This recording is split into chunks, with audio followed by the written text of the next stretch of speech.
All right. Well, welcome everyone. Thank you for making the time in a busy time of year.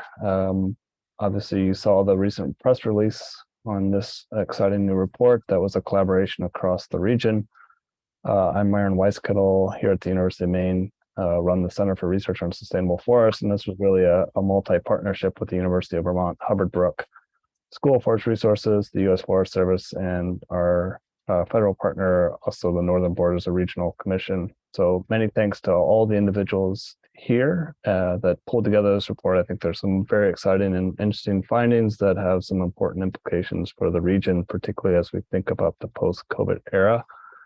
I'm joined early in the morning in New Zealand by Adam Dagno and a few of the other co-authors on this report. So I will turn it over to them and take it from there, but we welcome comments, discussion as this presentation goes. So Adam, all yours.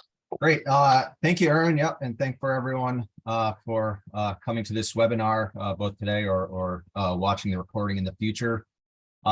Really pleased to sort of wrap up this project on broadly basically looking at resilience indicators within the Northern Border region, and really trying to build an understanding about how it can tie to sort of help inform investment in forest and natural resource dependent communities in the greater Northern Border region.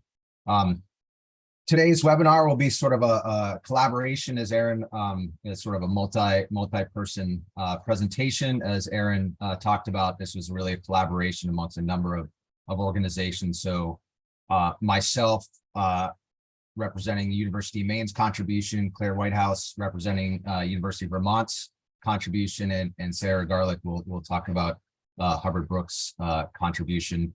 But even though we're talking sort of in sections, we really did collaborate across all the different components as well. So just to get an idea of what the project's about and what the Northern Border sort of region actually is, for those of you who are not familiar. The Northern Border Regional Commission, which we'll refer to as NBRC, is a federal state partnership helping fund economic and community development projects in areas of Maine, New Hampshire, Vermont, New York, where local economies have been hard hit by changing forest product markets and global competition. The counties that they cover are the ones that are covered that are in the map are in sort of different shades of blue, representing sort of different level of sort of distressed in terms of sort of some indicators that they use to sort of identify areas of need within the region. Their mission is really to catalyze regional, collaborative, and transformative community economic development approaches focused on alleviating economic distress and promoting economic growth within the region. We linked up with NBRC because they're really interested in better understanding how the impacts of their investment are sort of happening across the region, and really how to improve the effectiveness of future investments. Because the idea really is how can you target investment to really at the areas where you can get the sort of best bang for your buck, if you can think about it.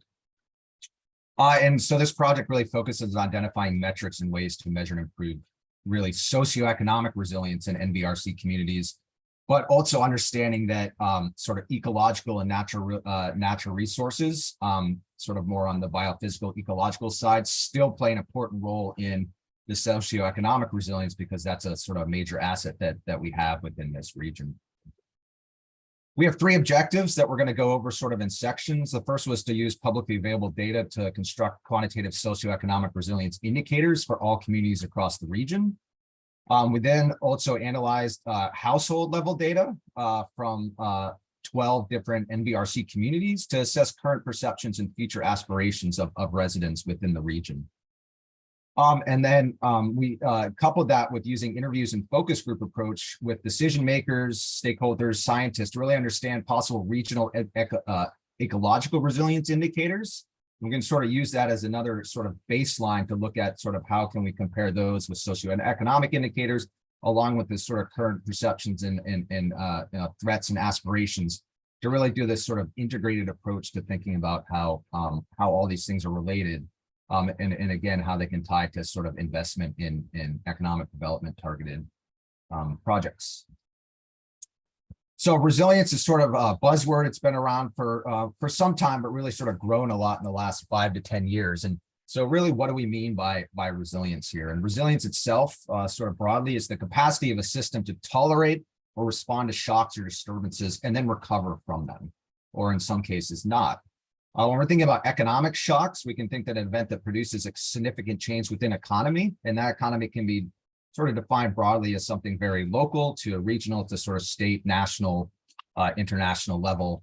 Think about something like COVID has had a huge shock, right? And that's created sort of different impacts to different sort of components of the economy in terms of sectors, different places in different ways. And so, that's really sort of a big shock we've all gone through the last few years. And we can see even right now how sort of various entities are still responding or dealing with that. And shocks can be both predictable and unpredictable and impact supplier demand, right? And so you can think again from, in a lot of cases in the northern border region, it's very sort of natural resource, forestry dependent. In some cases, you can see over time where mills have sort of reduced their workforce or sort of tried to adjust to different sort of product needs and stuff like that. But it wasn't necessarily in every case that suddenly, you had a full working operational mill and then the next day it closed down, right? You could sort of see how things were dwindling. In other cases, sort of like with something like COVID, right? There was a big shock on things like paper products, wood product demand, things like that, and firms had to adjust much more rapidly to sort of try to meet what those shifts were. And so what really happens after experiencing this shock is that you can think that someone would return to normal, right? So it's sort of just the community comes back to what it was before. Another case, it could fall apart. So it just basically just sort of snaps and doesn't really find a way to rebound, or it can grow stronger, which we can think of in terms of adaptation, right? And then actually ends up in sort of a better spot than where it was before the shock.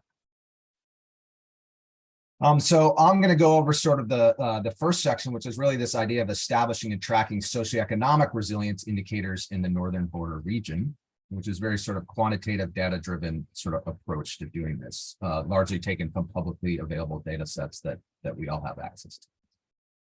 So building on that idea about sort of communities before and after shock, really what we're interested in here is sort of measuring the baseline and then from this point forward, thinking about how this adaptation might have.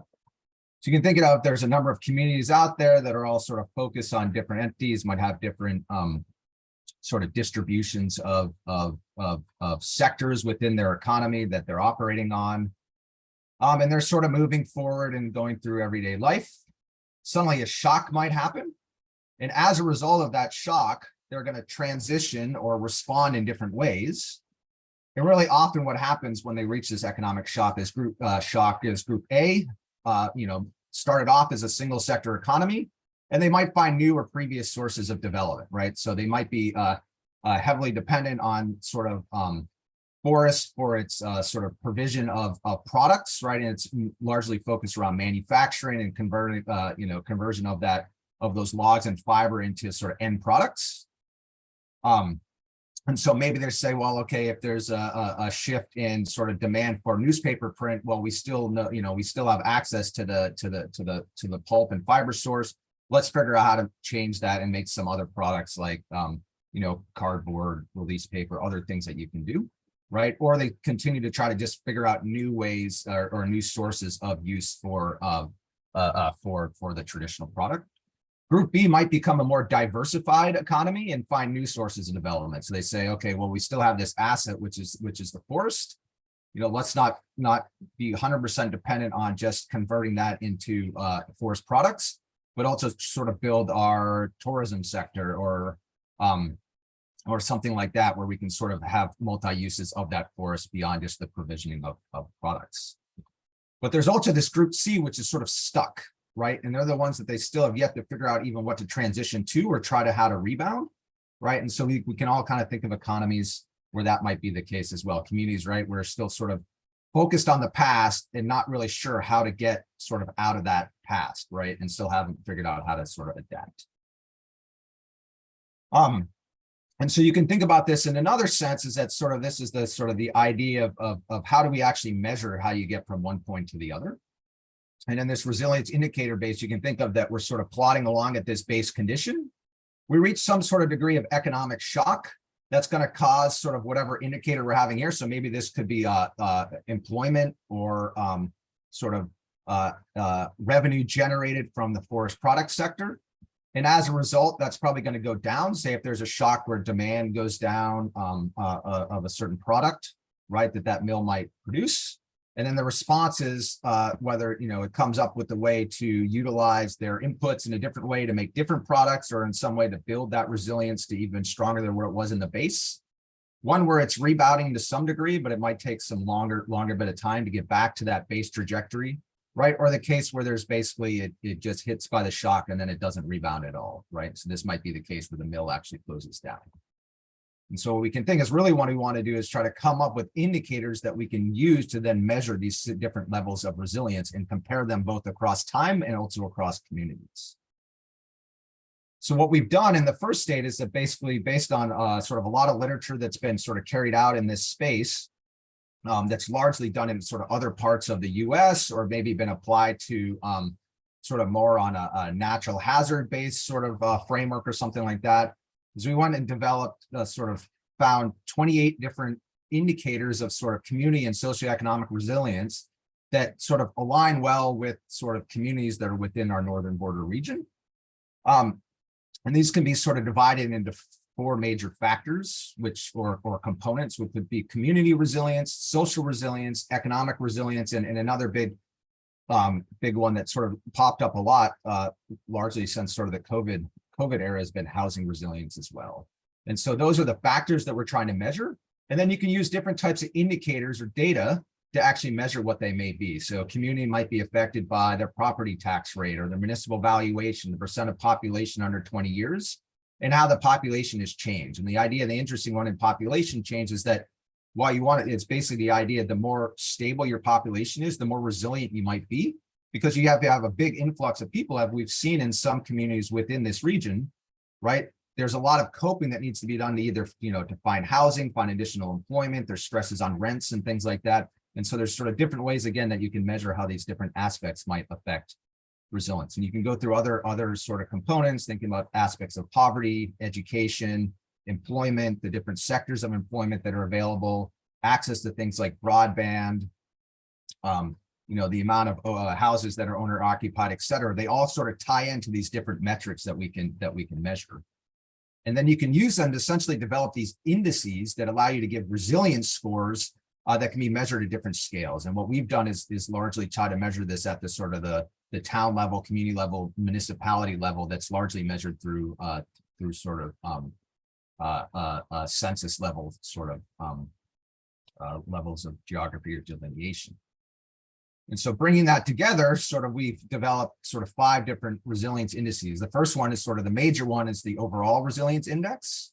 And so here, if you look at the areas that are orange and red, those are the ones that have the highest resilience. And the ones that are sort of light green to blue, those are the areas with the lowest resilience. And so we can see that resilience is really highest near places like Burlington, Vermont, Hanover, New Hampshire, Saratoga Springs, New York. Probably areas that you probably would guess or think, because there's sort of either larger hubs or areas of sort of research and education.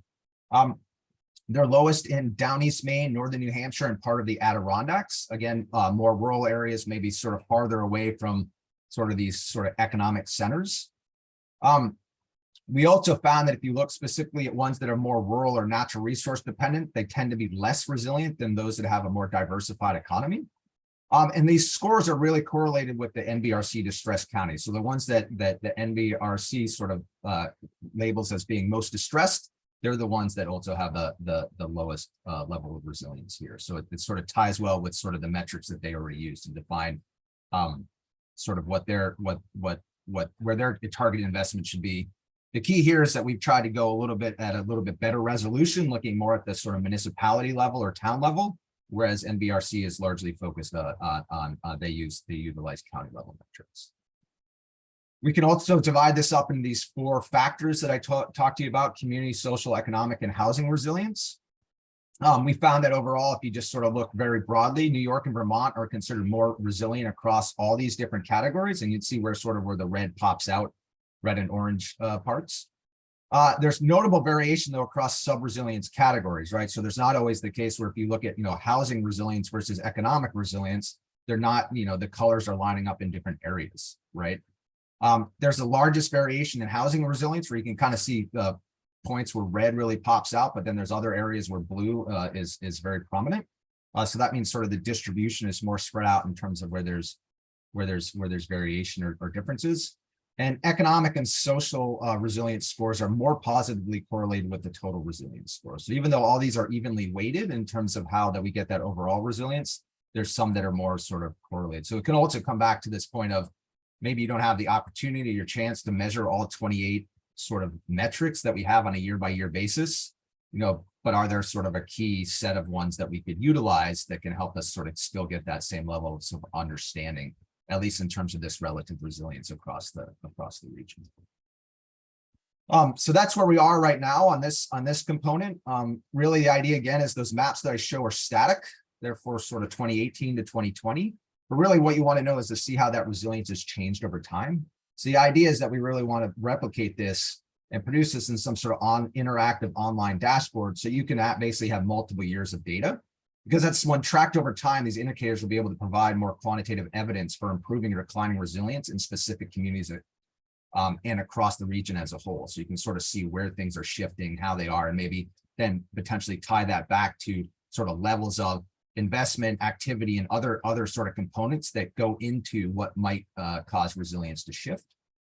And really the best way to do that is through an integrated data analysis with the components of objective 2 and 3 that Claire and Sarah are going to talk about, because that can help you also identify sort of consistent indicators and measurements across sort of what we call all study areas, not just this sort of quantitative sort of census and sort of economic development agency specific indicators, but other sort of things where objective 2 and 3 really dug a lot deeper into understanding some of these components.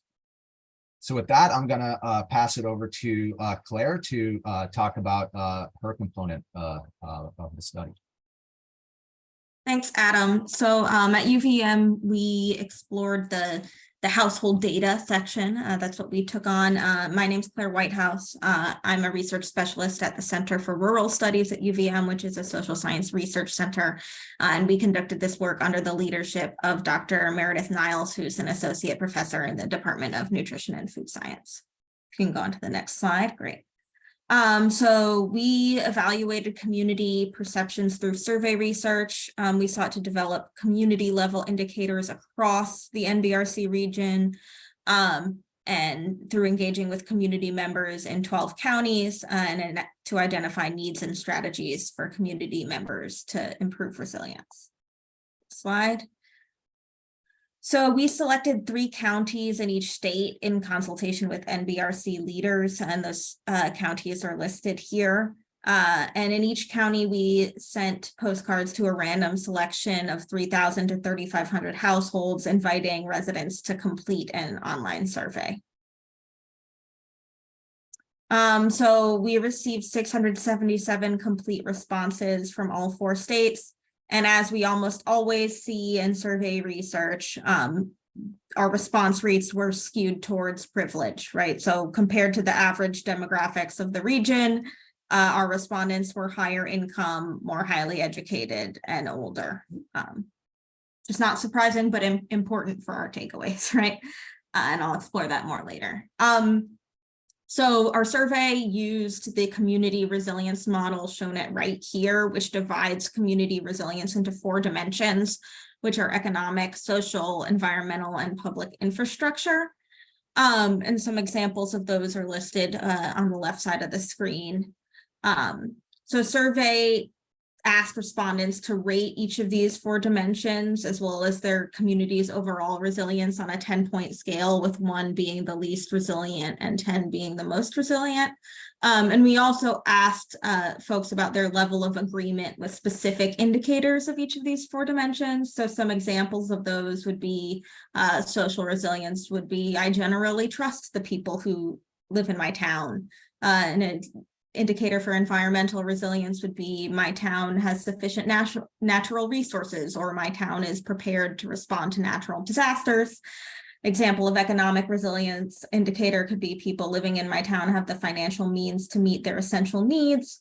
And some examples of public infrastructure resilience might be people in my town have access to healthy, fresh foods, as well as people in my town have access to high quality internet service. Move on to our results. So looking at those overall resilience scores, we see moderate resilience in each category, in that sort of 5 to 7 range, with social resilience ranked the highest, though not by much. And then in the next slide, when we look at the difference between how lower income respondents, which we're saying household income less than $50,000 a year, compared to those with a higher household income, lower income respondents rated resilience consistently lower compared to higher income respondents, and that difference was significant for environmental and economic resilience. But in all 4 categories, lower income respondents were also less likely to agree with specific indicators of resilience, including the ones I gave as examples prior. We also asked respondents to write in open responses on their thoughts of what the top 3 assets in their local community were, as well as the top 3 challenges that their community faced. And we analyzed their responses through the frame of community capitals, which was developed by Flora et al. And the community capitals framework really just looks beyond the idea of capital as money.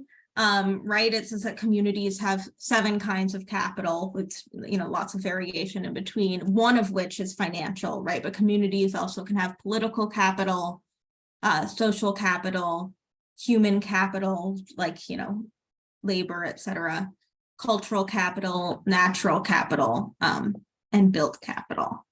And so when we were looking at, sorry, I'm still on the previous slide. So in order to do this analysis, right, we looked at, first just read everyone responses and identified some common themes, right? A lot of folks mentioned the challenge of high quality internet service, right? So that becomes a theme. And then that theme gets sorted into the category of built capital challenges. Now we can move on. So first, looking at assets, unsurprisingly, given how this region is defined, over half of the perceived assets folks mentioned fell into that natural capital category. And some themes within the natural capital category were our natural resource amenities, air quality, climate, water, land and open spaces, places for outdoor recreation, working lands, and conservation lands. But in addition to looking at how much natural capital residents think the region has, I also think it's important to note that how few people listed assets that we sorted into the financial, political, and cultural categories. And then when we look at challenges, the majority of them are split between built capital and financial capital. And some examples of built capital challenges include housing, affordability, and availability, which Adam talked a lot about, internet access and quality, as I've been giving an example, and roads and transportation. And some examples of frequently mentioned financial challenges include sustainability of businesses and industries, availability of jobs, and low wages and poverty, which of course are all tied together. So our key takeaways from this household data is overall moderate perceived resilience by residents in BRC counties, with social resilience perceived as the most resilient. But lower income respondents ranked economic environmental resilience significantly lower than higher income respondents, and lower income respondents were also less likely to agree that their towns met specific resilience markers in each category. Natural capital is seen as the greatest asset, and financial and built capital seen as the greatest challenges. And in the future, our survey was largely higher educated, higher income, and older respondents. And we've seen, at least through our analysis of income, right, that people's perceived resilience really differs depending on their lived experience. And we're currently exploring that in some further analysis of these data over the summer, but there's also a need for greater diversity of voices in future research, which, as someone who conducts a lot of survey research, it's always a challenge. And there's a lot of valid reasons why that is. In future, we also want to understand relationships between assets, as well as the variability across the 4 states in the region and the different demographics who live here. And I'll pass it off now to Sarah. Thanks so much, Claire, and thank you, Adam. Thanks, folks, for being here and for watching. You know, we're really trying to help provide some context to help walk through this report that was put out, and I hope folks get a chance to look through that as well. I wanted to acknowledge the beautiful photography that has shown up in the webinars in the report by Joe Klementovich, and there's some of the design work from Linda Mirable as well. So I'm going to talk about this third section of this project, thinking about ecological indicators of community and economic resilience. And Adam did a great job of introducing kind of the concept of resilience. Whenever I hear the word resilience, as someone who kind of moves between kind of ecological and the socioeconomic spaces, I often have to just pause and say, you know, resilience of what to what, and because often we're thinking about ecological resilience to ecological disturbances, or in this case, we're talking about social and economic resilience to economic shocks or other types of shocks. And so it's important to remember which context we're using that buzzword in. Okay, next slide. And so one of the questions we had, and I think Claire's work really teed this up nicely, thinking about the important perceived assets in this region of natural capital, you know, recognizing that environmental conditions are directly tied to the local economies and ways of life in this northern border region. So the question we have is, how can we think about our available ecological data to also understand community and economic resilience? And, you know, are there existing data streams related to the environment that decision makers should perhaps be looking at alongside some of the socioeconomic data that Adam shared? So those are some of the questions that we started with this part of the project. Next slide. And there's a couple ways you could go about, you know, answering the question of ecological data used as indicators of social and economic resilience.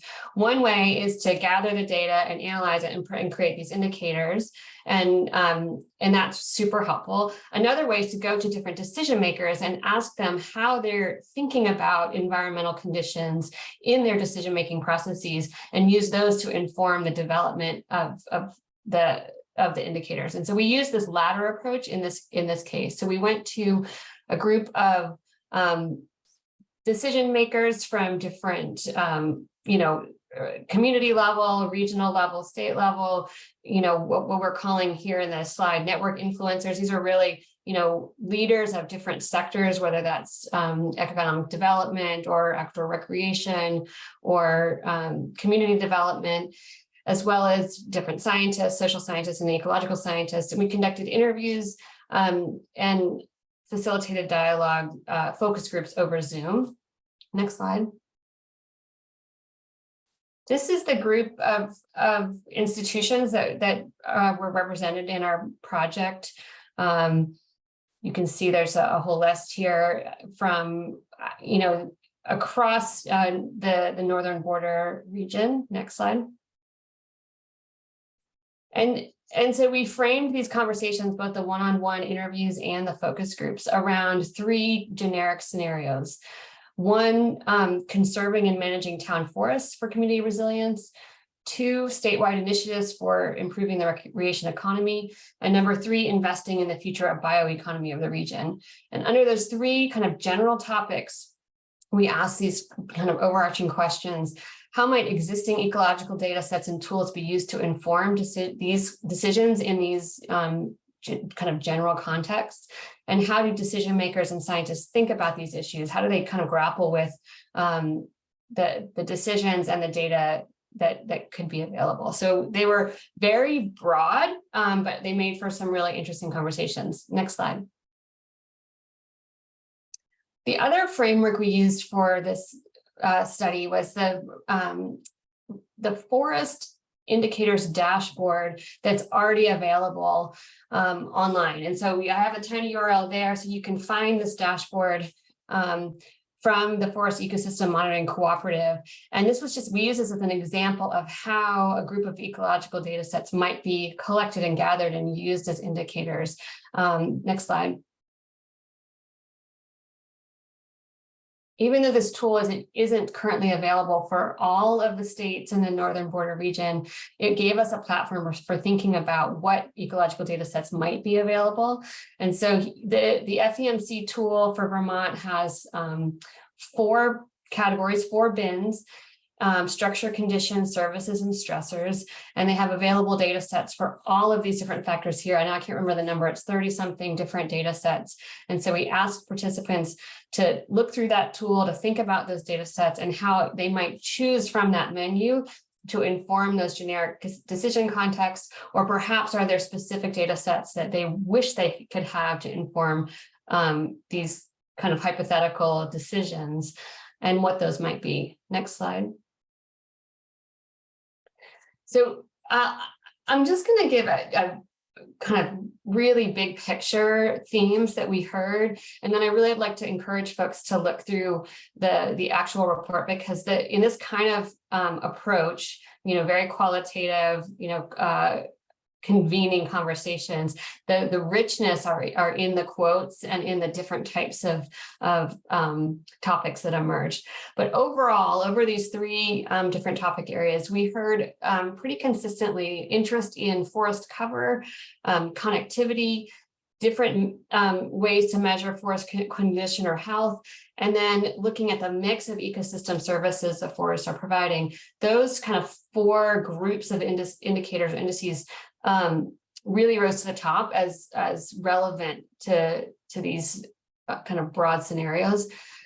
The other thing we heard are a couple of cross-cutting themes. One, over and over again, people talking about the importance of maintaining diversity of ecosystem services and uses, and really watching whether or not there might be an indication of a certain type of ecosystem service or use, like a certain one type of recreation, for example, kind of overtaking others. That might be a warning signal that something in the system is off.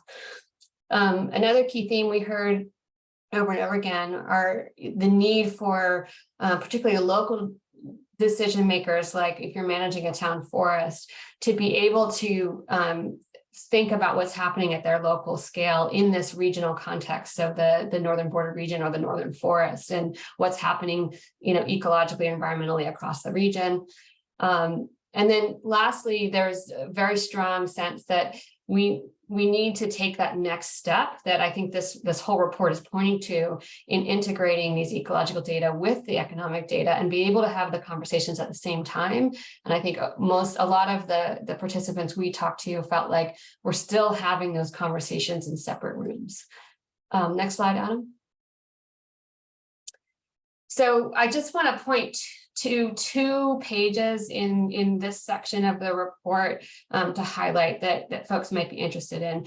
This page, these are in this kind of central part of that last section. This page kind of walks through those 3 topics and gives the kind of key themes and relevant ecological indicators for each of those. Next slide, Adam. And then there's this pretty dense page of walking through some of the specific indicators and giving some of the nuance that decision makers were talking about. If they're thinking about, for example, hardwood and softwood regeneration, how might they use data on regeneration to inform their decision making in these different contexts? How might they use age and species diversity data? And so getting down into that granular level of the nuance of how people are thinking about what the data mean to them, you can find that on this table, which is pretty interesting. Next slide. Okay, so I think that's the end of my section. I think the takeaway from our work is really that there clearly this need to integrate the ecological data with the socioeconomic data. It's kind of harder than it might seem on paper, but I think we made some really important inroads in taking that next step to get us to being able to do that in the next iteration. Adam, are you going to take this last one? Yep. Yeah. Thank you, you. Sarah and Claire. As I noted right at the top, we talked about this in 3 distinct sections, but you could see that the themes overlapped, right? And then one of the key things that Sarah pointed out at the end is that very much it's hard to really just think about one component of resilience and however you want to measure it or think about it in isolation, particularly when you're dealing with a community or a region that is so dependent on our natural resources, our natural capital, right? And then in an area that is in which that natural capital is heavily influenced by human-driven management and use as well, right? So we're not talking about areas of nothing but old growth forests that have been untouched for millennia or anything like that. In the northern New England, northern New York, these are largely sort of secondary forests that have been managed, utilized for centuries for different ways, and we as humans interact with that forest constantly, right? And what we want to get from our natural resources can sort of vary, and then that can lead to various sort of stressors or benefits we can get. So to sum this up, really, there's a number of takeaways that we took from this overall project. So, the first component that I talked about is that, we can use these methodologies and frameworks that are sort of building off of sort of broader literature about resilience indices and vulnerability indices and things like this to really estimate trends at this community or municipality scale, which hasn't really been done that much in particularly in this part of the country. And when you do that, really the overall resilience scores, they really suggest these rural and natural resource dependent communities are indeed less resilient, which is really consistent with NBRC's distressed counties and sort of the focus of investment within NBRC. So it's really saying that their approach that they're already taking is targeting the right places if you want to think about it through a resilience sort of socioeconomic resilience framework. Right. And the idea is then how can we take this info and go even deeper with that targeted investment? The survey analysis of these 12 NBRC communities found that respondents rated social resilience higher than perceptions of economic resilience and public infrastructure. And so again, these findings themselves can help identify targeted investments that build on local strength and address community needs. And the analysis overall really points to this importance of integrating ecological factors related to natural capital into community resilience assessments. This really then aligned very well with the focus groups and interviews that Sarah led, where they found that they identified sort of ecological resilience indicators such as forest cover, forest condition, ecosystem services, really as sort of key indicators that people really wish to measure and track. And this is sort of broad participants, regardless of sort of what part of sort of the natural resource and economic development community they are part of. They really said that they wanted to look at how those metrics sort of align with the socioeconomic trends together, really in a regional context, but then also like the idea that they could look at a much more localized level, but ultimately sort of took a mix of local, state, and regional sort of context to really make that most informed decisions. And these findings really point to pathways for future data synthesis that can be used for both the report's target audiences, which are really sort of economic development and sort of agencies and investors, but also regional NGOs, state policymakers, local community leaders who all can sort of benefit from this info. And I think also sort of see that maybe the challenges that they're facing within their local community, right, are not necessarily unique. And some of them may probably already know that, but it's good to get this more regional approach to just sort of say, you're not alone. There's a lot of people thinking about sort of similar issues in this space, facing similar challenges, but also thinking about sort of opportunities that they can grow and become more resilient as well.